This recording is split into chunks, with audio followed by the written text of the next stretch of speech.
Alright, so I put out a call on Facebook for some question topics because, frankly, I was running out. And if you follow the blog, you'll notice that work's been a little busy and haven't had as much time to sit down and think of stuff. So half of the things I've been posting have been shot in my car, like this one, or video analysis of just one or two people that I coach. So that's probably getting a little boring and redundant.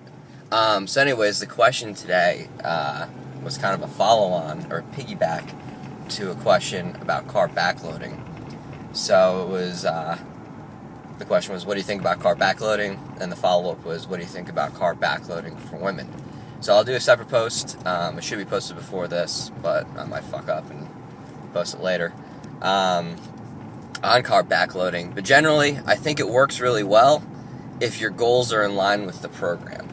So if you're a endurance athlete, if you're training to be, for your first shot at a marathon, if you're training for something along those lines, I don't think it's an appropriate diet.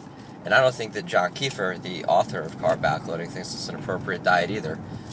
He's very specific about the type of training you should do, when you should do it, in order to maximize the results of the diet. So if you're doing something that requires a lot of carbohydrate, that requires a lot of muscle glycogen,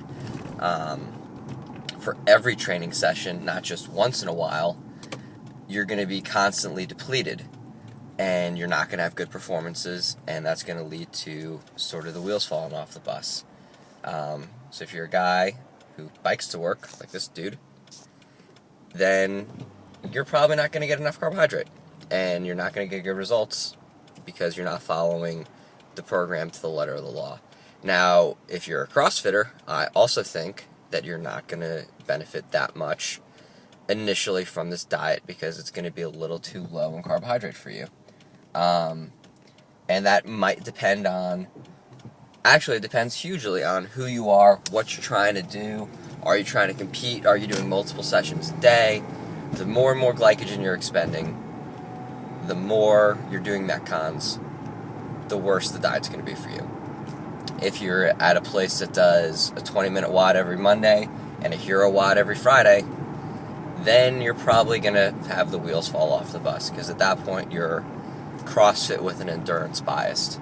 So I wouldn't recommend the diet for anybody that falls into there. So for women specifically, I sort of cringe when I get the for women question, and part of it is because I don't really understand the hormonal differences and like their second and third order effects, as well as some other people do. I listen to the Balance Bites podcast, and that's about as as close as I'll get to that. But there are definitely experts out there who will be able to, who know the difference better than I do. We'll put it that way.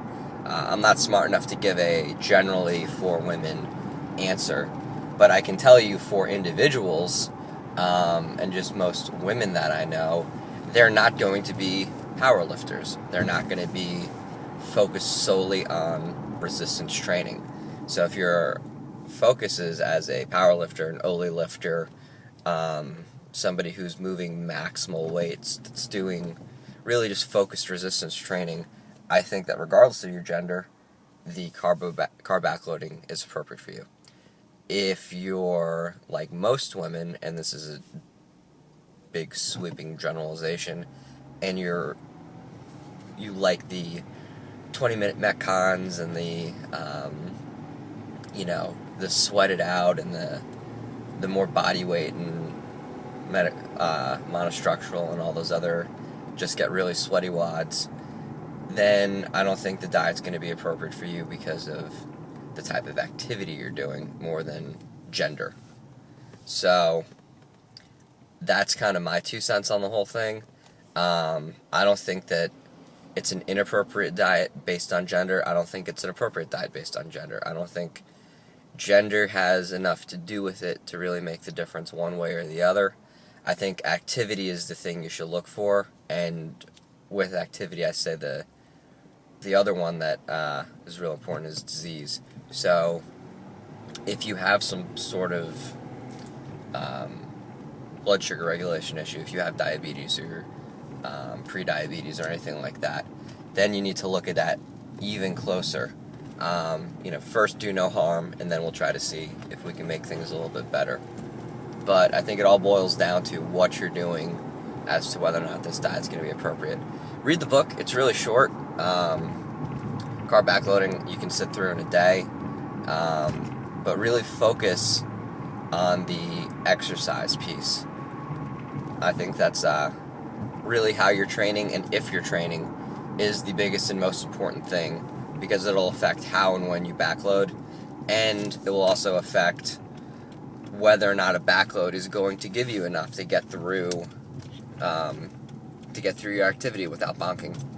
But those are my thoughts. Thanks.